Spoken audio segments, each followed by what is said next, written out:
आपके पास कागज हो तो कलम से लिख लीजिए कि कौन से दिन भगवान महादेव की पूजा करने से कौन सा फल प्राप्त होता है। इसलिए सप्ताह के 7 दिन भगवान शंकर की पूजा अनिवार्य है। आरोग्यम सतत शैवा व्याधि नाम शांतिरेव कहा जाता है कि रविवार के दिन भगवान महादेव की आप पूजा करेंगे तो आपको आरोग्यता मिलेगी, निरोगता मिलेगी, बीमारियां नहीं बढ़ेगी। रविवार के दिन भगवान शिव की पूजा करने का दिन है। रविवार सूर्य देवता का दिन है। आरोग्यता मिलेगी। तत्पश्चात सोमवार के दिन भगवान महादेव की आप पूजा करते हैं तो इसका मालिक चंद्रमा है, इससे आपको शीतलता मिलेगी, संपदा मिलेगी और सबसे बड़ी बात है इष्ट का दर्शन हो जाएगा। जिस देवता को आप मानते हैं भगवान महादेव, उस देवता का आपको दर्शन करते हैं। इष्ट दर्शन के लिए भगवान शंकर बड़े अद्भुत हैं। एक नरसिंह मेहता की कथा थी। नरसिंह जी के माता पिता का देहावसान हो गया, घोड़ों के लिए घास काटना है उनका काम था। घास काट के लाते हैं, घोड़ों को डाल देते हैं, बकाया समय बचता है तो महात्माओं के बीच में एक दिन की बात ही नरसिंह ने घर में प्रवेश किया तो भाभियों ने बड़ा अपमान किया। नरसिंह रो पड़े और कहने लगे भाभी माँ अब इस दयाली द्वारा काम नहीं करना। गांव के बाहर शंकर जी का एक बड़ा प्राचीन मंदिर।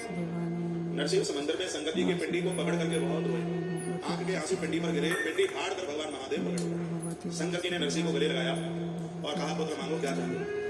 नरसिंह ने कहा अपमान से नहीं होता, भारी अपमान हुआ है, अब मुझे इस संसार से कुछ भी नहीं चाहिए, मुझे मेरे इष्ट का दर्शन कर दीजिए। नरसिंह भगवान कृष्ण के पुजारी थे। स्वयं भगवान महादेव नरसिंह को वृंदावन लेकर के आए और बंसीवट के पावन पवित्र स्थान पर महाराज हो रहा। भोलेनाथ नरसिंह को लेकर आए और कन्हैया को कहा मैं कुछ लेकर के आया हूँ, जिसे आप स्वीकार करें। कृष्ण ने अपनी जोड़ी फैलाई, नरसिंह को उठाकर महादेव ने कन्हैया की जोड़ी में रख दिया। कहा प्रभु इसको भूलना मत, आपका बल लगता है। भगवान महादेव ने कहा कोई सीधे मेरे पास आता तो हो सकता है मुझसे मिल भी ना पाता, लेकिन जो आपके माध्यम से मेरे पास आया है उसे तो मैं कभी भुला ही नहीं सकता। तो शंकर जी हमेशा हमें हमारे इष्ट से मिलाने का काम करते हैं।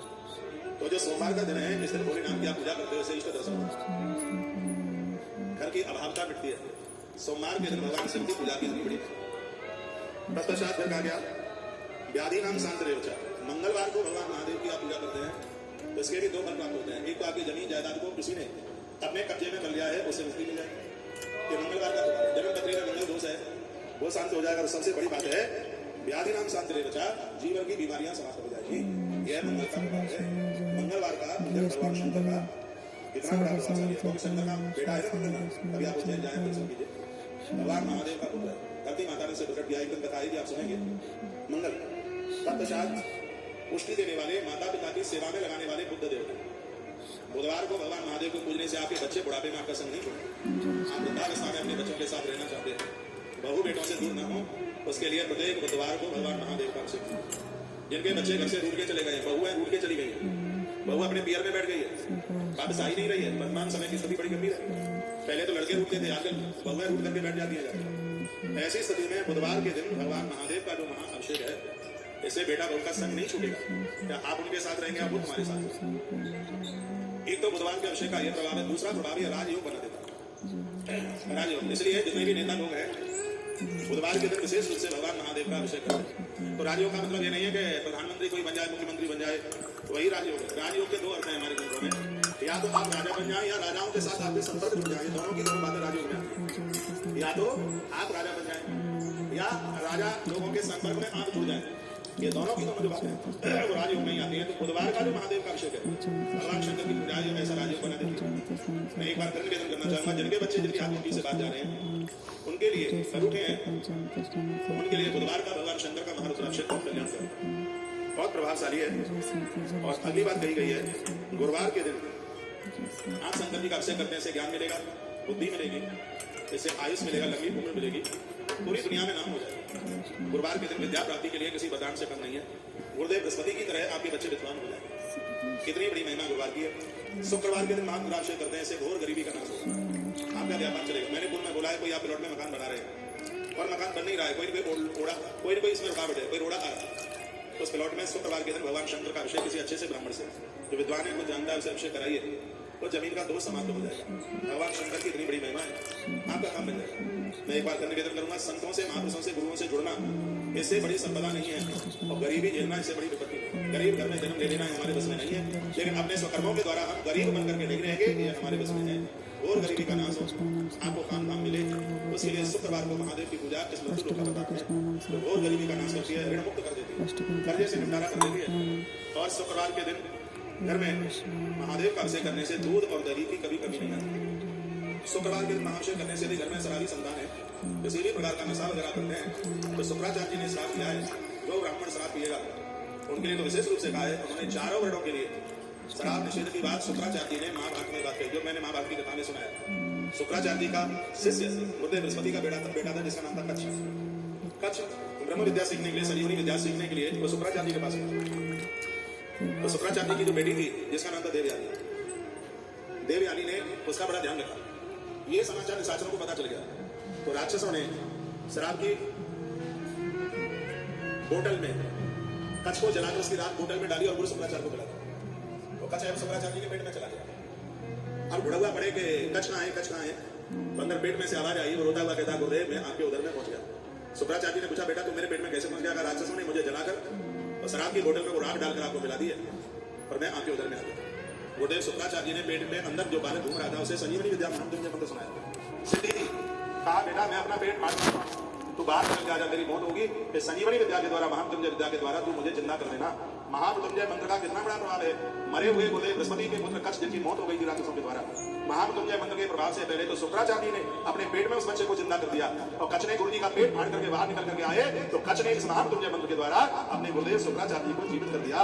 यह इतना बड़ा प्रभाव महामृत्युंजय मंत्र का है। इसकी इतनी बड़ी विशेषता। उस समय शुक्राचार्य ने शराब पीने वालों को श्राप देते, अगर मदरा का पान करेंगे वो समाप्त हो जाएंगे, वो खत्म हो जाएंगे। तो लोगों ने उनके चरण पकड़े, कहा यदि किसी को आदत लग जाए और शराब न छूटे तो आप इसका कोई विधान बता दीजिए। तो उन्होंने कहा वर्णन किया गया है, ये तो स्वयं भगवान शंकर प्रसन्न हुए, उन्होंने खुद अपने मुंह से बात की। नंदी ने कथा सुनाई है, जो शुक्रवार के दिन भगवान शंकर का मार्गदर्शन करेंगे वो हर प्रकार के नशे से मुक्ति प्राप्त कर लेंगे। इतनी बड़ी महिमा शुक्रवार के दिन भगवान महादेव के अभिषेक की है।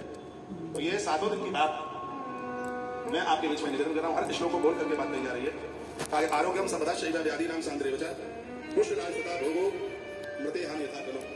अगली बात कही गई है, शनिश्चर के दिन जो कोई भगवान शंकर का अभिषेक करेगा वो मौत को भी जीत लेगा।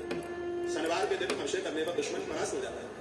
शनिवार के दिन जादू टोना टोटके से बचने के लिए पीली सरसों के तेल से शंकर का अभिषेक कीजिए। दुश्मनों से बचने के लिए काली सरसों का तेल आता है, उसे भगवान शंकर का अभिषेक किया जाता है। इसके द्वारा व्यक्ति मृत्यु को भी जीत लेता है, उसकी अकाल मौत नहीं होती। शनिवार के दिन भगवान शंकर का महान अभिषेक करने की बड़ी महिमा।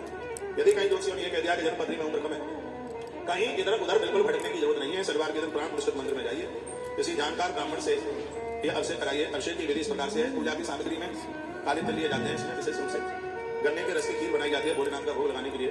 पूजा में पानी जल डाला जाता है, विशेष रूप से इसमें नर्मदा जल प्राप्त हो जाए तो यह अकाल मौत को निपटारा करने वाला होता है। देखो गंगा जल डालोगे तो भक्ति देने वाला होता है यह अभिषेक। यदि जल में आपने गंगा जल डाल दिया तो भक्ति देने वाला हो जाएगा यह अभिषेक, और यदि आपने जल में नर्मदा जल डाल दिया तो ये प्राणों की रक्षा करने वाला हो जाएगा, आयुष उम्र बढ़ाने वाला हो जाएगा। यदि कहीं नर्मदा जल मिल जाए तो वह डालिए, थोड़ा सरसों का तेल डालिए उसमें, बाल्टी नहीं। और फिर भगवान महादेव का महारुद्राभिषेक होने दीजिए। जन्म पत्री के क्रूर ग्रह बदल जाएंगे। शनिवार के दिन भगवान शंकर के महारुद्राभिषेक की कितनी बड़ी महिमा है। एक भी दिन ऐसा नहीं है जो दिन छोड़ने के लायक हो।